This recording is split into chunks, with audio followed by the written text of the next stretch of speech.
Assalamu alaikum. So this is Shorts by Bandisha, and we will going to talk about the topic recursion. You know, the most skeptical one. यार recursion basically होता क्या है कि जब भी कोई सब रूटीन अपने आप को खुद कॉल करे, ठीक है, तो उससे एक लूप क्रिएट हो जाएगा और जब तक बेस केस मेट नहीं होगा वो आपकी आइट्रेशंस लूप चलता रहेगा. So let's try to look. हम फैक्टोरियल की एग्जांपल ले लेते हैं. रिकर्जन की छोटी सी मैंने डेफिनेशन में लिखी हुई है कि function calls itself to run instructions until a base condition is met.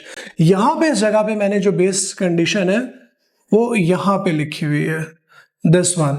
So we will going to talk about it. हमें एक और चीज भी चाहिए होगी. मैं छोटा सा यहाँ पे एक स्टैक भी बना लेता हूं क्योंकि हम जब रिकर्जन की बात करते हैं तो स्टैक की बात भी करता है. चले लेट्स स्टार्ट कैसे करेंगे. कॉल सूडो कोड के अंदर हम प्रोसीजर्स के लिए यूज करते हैं. फंक्शन हमेशा जो अपनी वैल्यू को रिटर्न कर रहा होता है, तो यहाँ पे लिख देते हैं हम x असाइन टू. फंक्शन का हमारा नाम क्या है, फैक्टोरियल, तो बिल्कुल हम वही नाम लिखेंगे, फैक्टोरियल. और यहां पे हम इसको वैल्यू दे देते हैं 4. वैसे एक जेनरिक प्रोग्राम है, उसको कोई भी वैल्यू दोगे कि उसका आपको फैक्टोरियल रिटर्न करेगा. जस्ट अ क्विक रिविजन बेटा, फैक्टोरियल होता क्या है.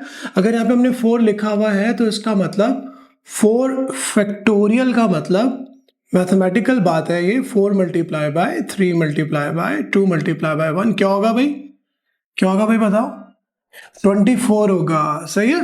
इसी तरह से अगर आप इसको 5 दोगे तो आपको ये क्या दे देगा, 120. 6 दोगे तो क्या देगा, 720. 3 दोगे तो क्या देगा, 6. ठीक है. तो this will going to do the factorial part. बेटा जैसे ही लेट्स सपोज हमने मेन प्रोग्राम से इसको वैल्यू दी 4, तो ये 4 हमारे पास यहां पे इस पैरामीटर के अंदर आके स्टोर हो गया. इस पैरामीटर को हम बिल्कुल वेरिएबल की तरह बिहेव करवा सकते हैं. सिंगल कंटेनर, इसके अंदर आके वैल्यू आपके स्टोर हो जाएगी. क्या स्टोर होगी भाई, ऊपर से हमने वैल्यू उसको क्या दी 4, तो 4 इसके अंदर आकर हो गई स्टोर. ठीक है. उसके बाद let's move towards the next instruction. बेटा इसको हमने ये वैल्यू दे दी. यहां पर जैसे ही पहुंचेंगे, अब बेटा इसको हम रन कर रहे हैं. इसके बाद डिक्लेयर किया n एक हमारे पास अनदर वेरिएबल है, इसको हमने यहां पे क्या दिया n. ठीक है. और इसके अंदर वैल्यू क्या स्टोर होगी हमारे पास. अच्छा बिल्कुल स्टार्टिंग के अंदर हम जब इसको डिक्लेयर करेंगे यहां पे इनिशियलाइज भी कर देंगे, तो यहां पर हमारे पास आ जाएगा 1. मैंने सूडो कोड में पहले लिखा हुआ नहीं था, मैंने अब लिख दिया. इस तरह से बिल्कुल भी हम कर सकते हैं बेटा. उसके बाद हम जब यहां पे पहुंचेंगे तो क्या होगा, राइट नाउ वैल्यू के अंदर हमारे पास क्या है, राइट नाउ वैल्यू के अंदर हमारे पास है 4. तो क्या ये जो 4 है आपका, क्या ये 4 इक्वल टू 0 है. ये कंडीशन कब कैसे चलता है, अगर ये कंडीशन ट्रू होगी तो ये वाला काम चलेगा. हमारी ये कंडीशन ट्रू नहीं होगी तो बेटा हम क्या करेंगे, स्किप करके आ जाएंगे यहां पे. बेटा अब यहां पे देखिएगा, बहुत इंपॉर्टेंट है. यहां पे ना बेटा हम फैक्टोरियल को दोबारा कॉल कर रहे हैं. ये फैक्टोरियल बिल्कुल दोबारा लिखा हुआ है एज इट इज. ठीक है. एक सिंगल पैरामीटर उसको पास कर रहा है. तो बेटा जैसे ही कॉल होता है वो इधर उधर कुछ नहीं देखता, जैसे आवाज लगती है सीधा वो अपने उस सब रूटीन फंक्शन के पास चला जाएगा. तो फैक्टोरियल को दोबारा कॉल कर रहे हैं लेकिन वैल्यू को -1 करके. राइट नाउ हमारे पास वैल्यू 4 लेकर आ रहा था. यहां पर जब आया n को 1 किया तब भी वैल्यू 4 थी, जब यहां पर आए तो भी वैल्यू 4 थी. जैसे ही यहां पर पहुंचे वैल्यू 4 - 1 3 हो गई. यहां से जब ऊपर इसके पास आओगे तो वैल्यू लेकर आओगे 3. वैल्यू बेटा आपकी हो जाएगी 3, लेकिन उस 4 का क्या हुआ, 4 तो बेचारा उसको तो पूरा चलना था ना, पूरा चलने के लिए आया था. तो बेटा 4 आपका क्या हो जाएगा, यहां पर हो जाएगा स्टैक. बेटा इस जगह पे आपका एक स्टैक बन गया. इधर वैल्यू 4 आपकी जमा हो गई क्योंकि उसके बाद ये वापस यहां से चलेगी जब इसको मौका मिलेगा. चले जी बेटा ऊपर चले गए. अब हम 3 को नीचे लेकर आ रहे हैं. 3 यहां पर ऑफकोर्स डिक्लेयर की दफा करेंगे. इधर आएंगे, क्या 3 इक्वल टू 0 है, नहीं, स्किप करके इधर आ गए. इधर है, दोबारा फैक्टोरियल को कॉल किया. दोबारा कॉल किया तो 3 - 1 किया. 3 - 1 किया, 3 था ना भाई हमारे पास, अगली वैल्यू 3 लेकर आ रहे थे. 3 - 1 किया तो हमारे पास ये वैल्यू हो गई 2. बेटा वैल्यू हो गई 2, लेकिन 3 बेचारे का क्या हुआ, स्टैक हो गया.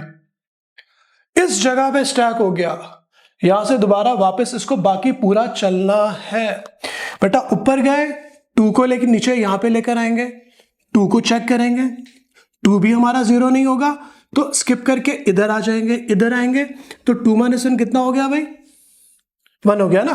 तो बेटा यहां से ऊपर लेके जाएंगे, इधर वैल्यू के अंदर आ जाएगा आपके पास 1, वैल्यू के अंदर आपके पास आ जाएगा 1, और 2 आपका यहां पर हो जाएगा स्टैक। इसी तरह से 1 को लेकर आओगे, 1 = 0, नो, नीचे आ गए, नीचे आए, 1 - 1 = 0, तो बेटा वैल्यू के अंदर आपके पास आ गया 0। अब कोई बात, ठीक है, हमें बनती हुई नजर आ रही है, वैल्यू के अंदर 0 चाहिए था ना हमें, तो बेटा वैल्यू के अंदर 0 आया, लेकिन 1 को हम छोड़ेंगे नहीं, 1 को यहां पे करेंगे स्टैक। स्टैक को रिकर्जन के साथ इंप्लीमेंट करना समझना बहुत जरूरी है। बेटा 0 को नीचे लेकर आओगे, ये वाली बात बन जाएगी। अब इस वक्त हमारे पास वैल्यू में 0 है, 0 = 0, तो रिटर्न क्या करेगा 1। बेटा देखो, जैसे जब भी फंक्शन में रिटर्न होता है, रिटर्न का मतलब फंक्शन चलता क्यों है? वैल्यू को रिटर्न लेने के लिए, तो रिटर्न सीधा इधर टक। और मांगा कहां था लास्ट टाइम? फैक्टोरियल हमारा चला कब था बेटा? यहां पे चला था लास्ट, जब हमने यहां पे कॉल किया था ना, लास्ट आखिरी जो आवाज लगी थी यहीं पे लगी थी, जब हमने इसको 0 देकर भेजा था। 0 बेटा आपका पूरा चल गया, 0 की वजह से रिटर्न हुआ, 0 आपका खत्म हो गया, तो 0 स्टैक नहीं होगा। तो 0 स्टैक नहीं हुआ, तो बेटा अब हम पहुंच गए यहां पे, इस जगह पे जब हम वैल्यू को रिटर्न लेकर आए, जब यहां पे ये रिटर्न 1 हुआ, तो बेटा रिटर्न यहां पे कॉल हुआ था, रिटर्न वैल्यू यहां पर 1 आ गई, यानी कि n के अंदर तुम्हारे पास 1 आ गया। n में खैर बहरहाल हमारे पास पहले ही 1 था, कोई मसला नहीं है। अब बेटा हम नीचे चलना शुरू होंगे यहां से। अब पहली दफा जब नीचे चलना शुरू हुए, तो सबसे जो ऊपर की वैल्यू हमारी रखी हुई थी, दैट वाज 1, तो बेटा ये आपकी हो गई पॉप, 1 पॉप हो गया। अब नीचे आए, बेटा 1 होगा तो पॉप। ये बेटा स्टैक किसके लिए बना था? बेटा वैल्यू के लिए बना था ना, ये सारी वैल्यू थी ना, 4 3 2 1, सही है, वैल्यू के लिए बना था, तो 1 हमारा पॉप हुआ। 1 बेटा वैल्यू के अंदर यहां पे 1 आ गया, n के अंदर राइट नाउ 1 है, 1 × 1 1 ही होता है, तो n दोबारा 1 हो गया। अब जैसे इधर नीचे पहुंचे, रिटर्न 1 दोबारा हुआ, तो बेटा दोबारा यहां पर आएगा।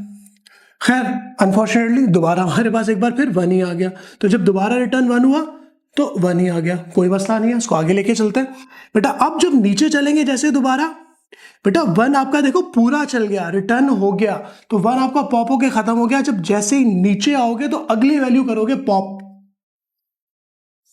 अब ये वैल्यू पॉप हो गई आपकी, स्टैक में पुश और पॉप ही होता है ना। तो बेटा अगली वैल्यू जब पॉप हुई यहां पर है, अब वैल्यू को यहां पे मिला 2, n के अंदर फिलहाल 1 ही है, 1 × 2 क्या होगा? 2 हो जाएगा। अपडेट n को ही कर दोगे, n आपका हो जाएगा 2, तो यहां पे आप n के अंदर, बेटा ये वाला काम जो मैं कर रहा हूं, जब आप खुद किसी भी फंक्शन या प्रोसीजर या किसी भी सूडो कोड को समझे तो इसी तरह से करें। अपने पास कंटेनर्स बनाए, वेरिएबल्स बनाए, स्टैक बनाए, एरेज बनाए, इसको पूरा ड्राई रन करके देखें हर बच्चा। चले जी, तो बेटा उसके बाद हम यहां पर पहुंचे, ठीक है। अब इस वक्त हमारे पास यहां पे n के अंदर 2 है, ठीक है, और हमारे पास जो लास्ट हमारी वैल्यू थी, वैल्यू के अंदर हमारे पास बेटा क्या था? जो लास्ट हमारे पास वैल्यू रिटर्न हुई थी वो हुई हुई थी 2, सॉरी n के अंदर हमारे पास 1 × 2 होकर 1 × 2 होने के बाद n हमारा 2 अपडेट हो चुका था। अगली वैल्यू बेटा जैसे ही यहां पे नीचे, जैसे ही नीचे पहुंचोगे, अगली वैल्यू 3 आपकी हो जाएगी पॉप। जैसे ही नीचे पहुंचोगे, n के अंदर हमारे पास लास्ट वैल्यू 2 थी, n2, और जब जैसे ही नीचे पहुंचे वैल्यू की अगली पॉप्ड वैल्यू 3, सही है बेटा। 2 × 3 कितना हो गया? n कितना हो गया अपडेट? 2 × 3 कितना होता है? 2 को 3 से मल्टीप्लाई करें तो बेटा होता है 6, n आपके पास हो जाएगा 6, ठीक है, ठीक है। 6 होने के बाद यहां पे रिटर्न जैसे ही मारा ऊपर, इसको इधर n को बेटा यहां पे मिल गया 6, ठीक है बेटा। 6 मिलने के बाद अब नीचे पहुंचोगे, n के अंदर आपके पास इस वक्त अब 6 आ गया, और लास्ट वाली वैल्यू जैसे बेटा पॉप करोगे तो आपके पास जो लास्ट वैल्यू क्या आ जाएगी? इसके अंदर आ जाएगी 4। n के अंदर क्या है लास्ट वैल्यू? 6 × 4 कितना होता है? 24। n के अंदर बेटा कितना हो गया? 24। n के अंदर कितना हो गया? 24। बेटा आखिरी वाला 4 भी पॉप हो गया। इसका मतलब कि जैसे यहाँ पे ये रिटर्न n करेगा, n की वैल्यू 24, बेटा ये लास्ट वैल्यू लेकर पहुंचेगा इधर। इस जगह पे जब x में वैल्यू आपके पास रिटर्न होगी तो 24, तो बेटा 4 का फैक्टोरियल कितना होता है? 24। इसी प्रोग्राम को अब इस क्लास के बाद आप खुद एटलीस्ट रन कीजिएगा 5 फैक्टोरियल के लिए, 3 फैक्टोरियल के लिए, ताकि आपको ये चीज़ रिकर्जन अच्छी तरह से समझ में आ जाए। स्टैक बनाना मत भूलिएगा। Thank you for watching Bandisha shorts. इंशाल्लाह ताला अगली क्लास में दोबारा मिलेंगे।